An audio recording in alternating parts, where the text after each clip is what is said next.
Our great nation is now living in an unprecedented moment. We're facing the worst public health crisis in 100 years and the worst economic collapse since the Great Depression. We are confronting systemic racism and the enormous threat to our planet of climate change. And in the midst of all of this, we have a president who is not only incapable of addressing these crises, but is leading us down the path of authoritarianism.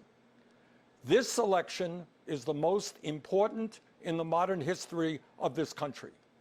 In response to the unprecedented crises we face, we need an unprecedented response, a movement like never before, of people who are prepared to stand up and fight for democracy and decency and against greed, oligarchy, and bigotry.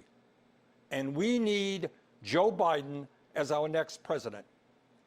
Let me take this opportunity to say a word to the millions of people who supported my campaign this year and in 2016. My friends, thank you for your trust, your support, and the love you showed Jane, me, and our family. Together, we have moved this country in a bold new direction, showing that all of us, black and white, Latino, Native American, Asian American, gay and straight, native-born and immigrant, yearn for a nation based on the principles of justice, love, and compassion. Our campaign ended several months ago, but our movement continues and is getting stronger every day. Many of the ideas we fought for that just a few years ago were considered radical are now mainstream. But let us be clear, if Donald Trump is reelected, all the progress we have made will be in jeopardy.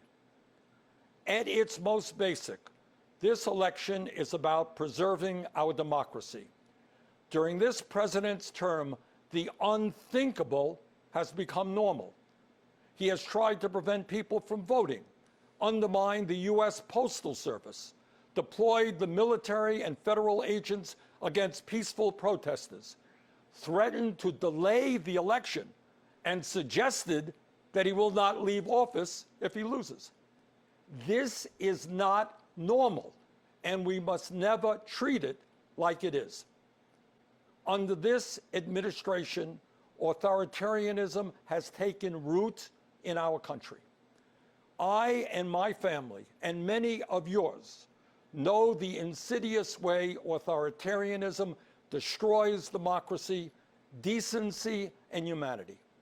As long as I am here, I will work with progressives, with moderates, and yes, with conservatives to preserve this nation from a threat that so many of our heroes fought and died to defeat. This president is not just a threat to our democracy, but by rejecting science, he has put our lives and health in jeopardy.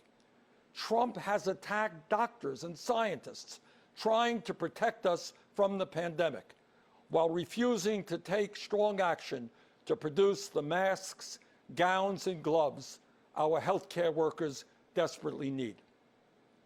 Nero fiddled while Rome burned. Trump golfs. His actions fanned this pandemic, resulting in over 170,000 deaths and a nation still unprepared to protect its people. Furthermore, Trump's negligence has exacerbated the economic crisis we are now experiencing. Since this pandemic began, over 30 million people have lost their jobs, and many have lost their health insurance.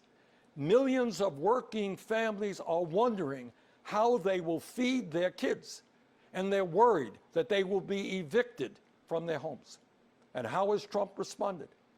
Instead of maintaining the $600 a week unemployment supplement that workers were receiving and the $1,200 emergency checks that many of you received, instead of helping small businesses, Trump concocted fraudulent executive orders that do virtually nothing to address the crisis while threatening the very future of Social Security and Medicare. But the truth is that even before Trump's negligent response to this pandemic, too many hardworking families have been caught on an economic treadmill with no hope of ever getting ahead. Together, we must build a nation that is more equitable, more compassionate, and more inclusive. I know that Joe Biden will begin that fight on day one. Let me offer you just a few examples of how Joe will move us forward.